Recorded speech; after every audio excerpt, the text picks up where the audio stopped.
We're going to get hot takey on today's show, get some overreactions from the Broncos Sunday Night Football win against the Niners. But first, the offense simply needs all of the help it can get. I mean, from counting down the play clock to hitting the thumbs up icon, I don't think there is enough Broncos country can do to try and raise the morale of Russell Wilson and company. So hit the thumbs up icon to start today's show if you just want to send some sort of good energy to this Denver offense.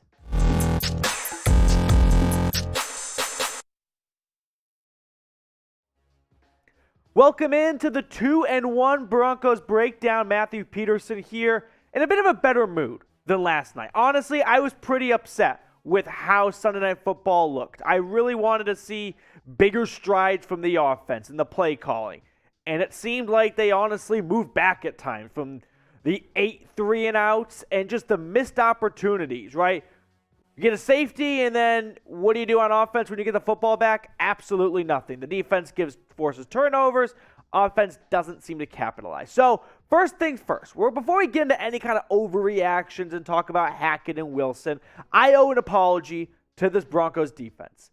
Because unfortunately, the stinker of the offensive performance on Sunday night clouded what was an awesome game by this Broncos defense, forcing multiple turnovers, getting another Dan Orlovsky moment. This Broncos defense, granted, they've only played Geno Smith, Davis Mills, and now Jimmy Garoppolo. They have been spectacular, which leads me to my first overreaction.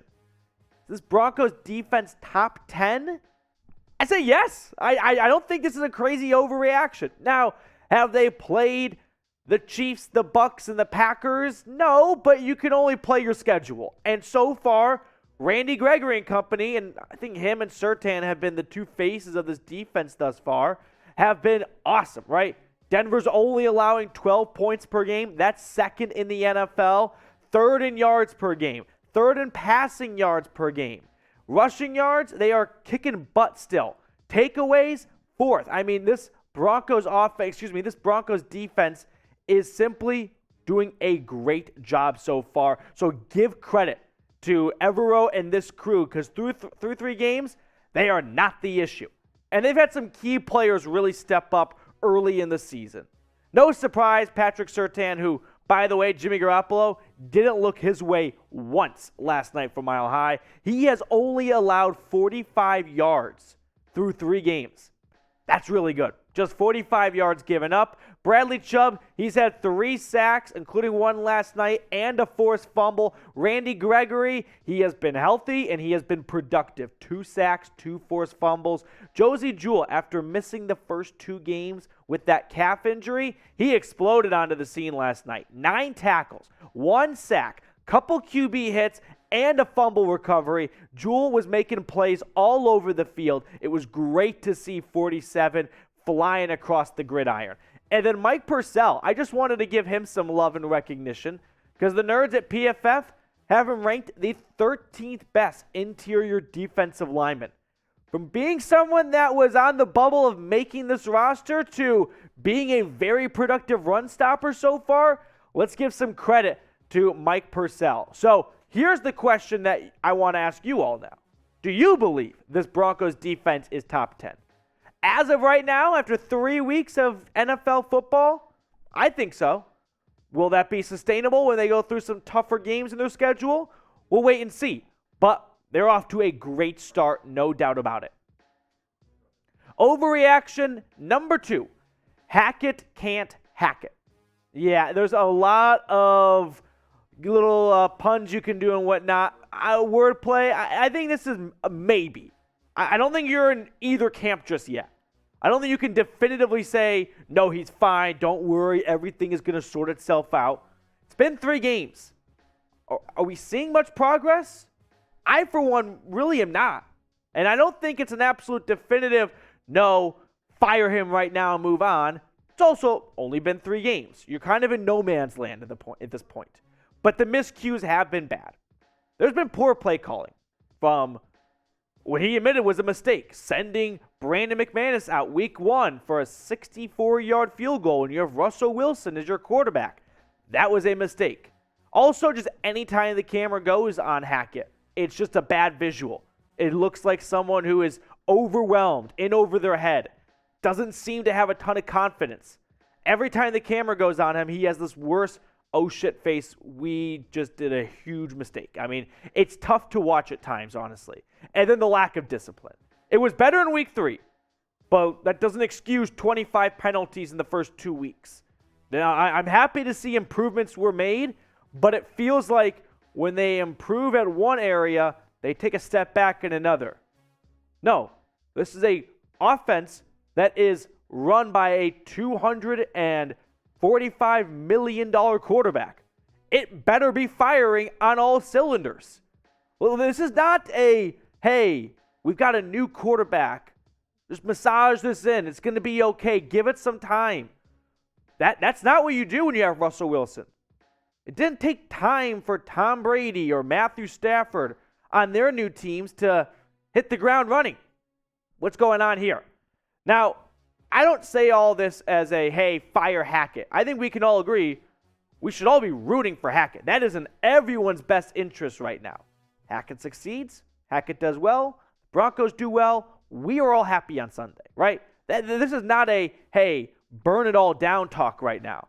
This is simply put, not going to stand up here and pretend like it's Candyland and there is a chocolate rainforest to go through at the moment and cross over a Sugarland ferry. I don't know. I mean, what's the line from the campaign, right? I mean, there has not been a ton out there from Hackett's side to believe he's got a plan and they are working towards it. No, I really haven't seen many positive steps taken in the first 3 weeks of football. All right, we're going to get to more overreactions and whatnot in just a moment. But first, week 4, here we go. Broncos, Raiders. I'm assuming we can all agree there is no more annoying fan base than the Las Vegas Raiders, who truthfully believe at their core they are Pirates. They believe they are Raiders, and they behave like it. It is the most obnoxious thing ever. If it was a Las Vegas 49ers, they would think, like, we can go find gold. Like, that is how delusional Raiders fans are. So if you hate the Raiders and you can't stand their fans, let's beat our Raiders report here at Chat Sports by Mitchell Renz in subscribers this week. Go ahead and hit that big red button if you cannot stand the Las Vegas Raiders. All right, overreaction number 3. Russell Wilson, is he cooked? We always joke, let Russ cook, or is now Russ cooked? I'm not quite there. I'm not going to pretend like he's been awesome and everything's okay. Don't worry about it. It's going to sort itself out. Give it time. No, it really hasn't looked like, sort of with Hackett, big improvements have been made. Now, before we look at any stats or anything like that, I got to tell you guys right now about BetUS. That is our proud sportsbook partner that is making today's show possible. So if you want to put some money down on these games here, I'm not going to necessarily suggest you bet on the Broncos because they have not been a fun team to gamble on. But if you want to gamble on first coach fired odds, I didn't say it. You want to bet on the under. Defense is looking good. Offense isn't doing their job. Make your picks at chatsports.com/bet and then use that promo code Broncos125. They'll give you a 125% deposit bonus. All right, back to Russell Wilson now. Through 3 games, 743 yards, 2 touchdowns, and 1 interception. Those look like Teddy Bridgewater numbers, right? I mean, can we really disagree here? Now, keep that number of 59.4 completion percentage in mind here as we kind of segue to, is Russ cooked? No, I don't think Russ is cooked. I think it is too early to say that for a quarterback at his caliber, but I definitely am not going to pretend like Russell Wilson is great and everything is fine here. We have not seen that Russell Wilson magic all that much. He had that great shovel pass to Melvin Gordon last night as he was going down. He's had some great touch throws. Eric Sauber caught one and dropped one as well. But at the same time, that 59.4 completion percentage through 3 games is currently on track for the first time in his career to be sub 60% in completion percentage. He throws some short passes to his running backs in the flat like an absolute fastball. He doesn't have touch on some passes. He's missing throws. This is not the Russell Wilson we all remember for so many years in Seattle. I don't think anyone can really argue against that. I think he would agree. Now, is it all over? No, I don't think so. I don't think this is the end of the world and it's never going to work now for Russell Wilson and Hackett in Denver. It is still September. We're going to give it some more time. I'm talking myself into that because we don't have another choice. But what's the solution? Russ may not want to hear this, but it might be to take Russell Wilson off the stove and not have him cook so much.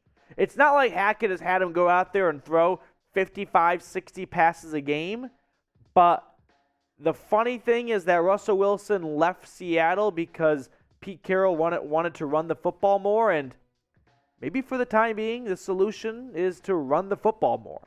Now, this Broncos run game hasn't been top tier in the NFL, but you do have two great backs in Javonte Williams and Melvin Gordon. Now, they're really good at one thing, that's fumbling, and it's been really frustrating to see Melvin Gordon in 3 games already have 3 fumbles. It's just unacceptable. But if your quarterback is struggling and your play caller is not getting into a rhythm, I don't think you should go back 100 years and run the football on 1st, 2nd, and 3rd down.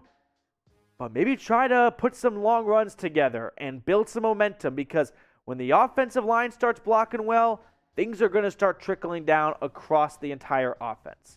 All right, before we let you guys go and enjoy the rest of your day, if you are a part of the end of the video squad, which means you watch all the way through, do me a favor.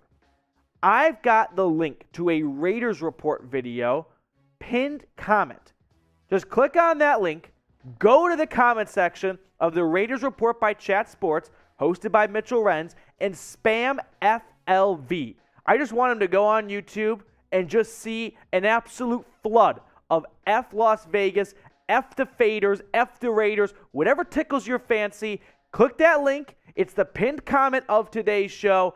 Go over to the comment section and bombard their comment section with F the Raiders. Honestly, fuck the Raiders.